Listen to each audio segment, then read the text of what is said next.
Okay, this is for my AP Chemistry students. We were picking up on the bonding notes. I'm on page 7. So in the Zoom meeting, we talked about some of this stuff, but I'm going to cover it again on YouTube for anybody who missed it. So that way nobody's missing out on anything. So we're going to start with bond properties, and specifically we're going to jump to bond order. I've already been hinting at bond order and been talking about it on the previous video. But bond order is simply the number of bonding electron pairs shared by two atoms in a molecule. And so we have different numbers associated with these. If it's a bond, I have the examples, but in your notes it says 1, 2, and then 3, and it shows and explains it. So 1 is only a sigma bond between the two bonded atoms. And so if we look right here, I did them backwards, countdown 3, 2, 1, but that's okay. I'll go ahead and label them all and we'll talk about them. So this one will be 3, 2, 1, and we'll save the last one for a second. So this is 3, 2, 1, but your notes start with 1, so we'll start here.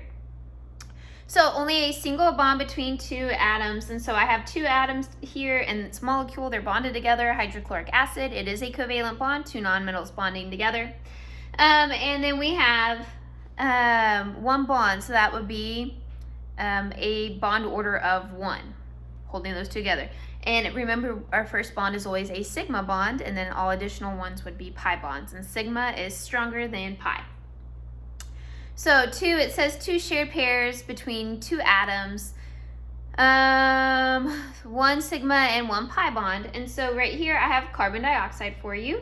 And so between these two atoms, I have 2 bonds right here. Between these two atoms, I have 2 bonds right here.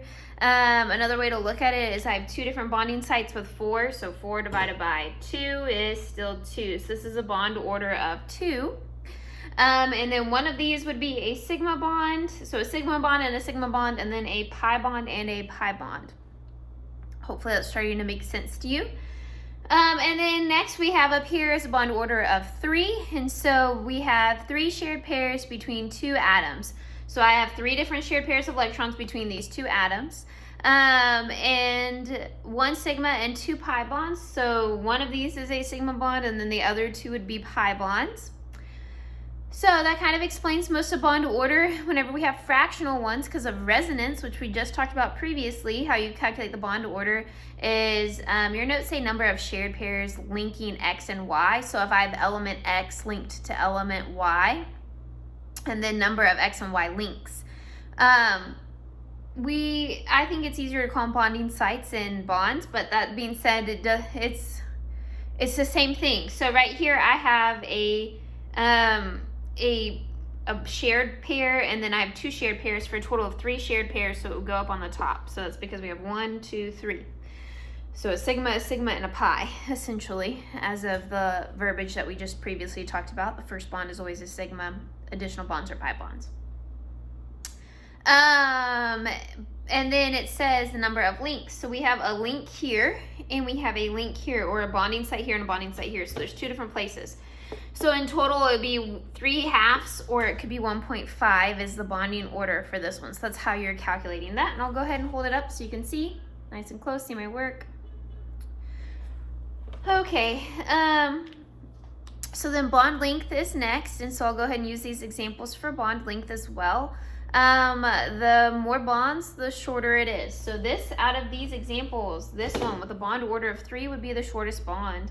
This one would be the next shortest, and then this one would be the longest here as far as bond length goes. And your notes kind of talk about that. It shows you bond order and bond length as well, and showing you the relationship between the 2 of them. It says the bond length is reduced by adding multiple bonds, since it increases the electron density between the 2 nuclei. So the more electrons that you have in there, the more dense they are, the shorter the bond is going to be. Variations in neighboring parts of a molecule can affect the length of a particle bond as much as 10%. So if there's other particles, neighboring particles hanging out, they can change the length of that bond as well, because there's other things affecting the attraction and the repulsion of those electrons in the middle that are being bonded. We're at 4.5, 4:45. I'll go ahead and I'll briefly talk about bond energy, and then we'll pick up bond energy on the next one, and we'll end up doing the calculations That's technically a little bit of thermo on the next video. So bond energy is the greater the number of electron pairs between a pair of atoms and the shorter the bond. This implies that they're held together more tightly. Essentially, there's more energy here. It's going to take more energy to break these. I have 3 different bonds to break.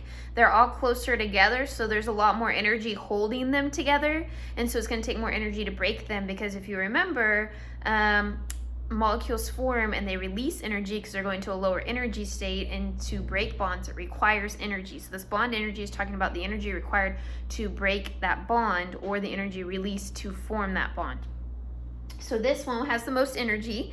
It's the most, it changed the most from its natural state to make it to where it's more stable.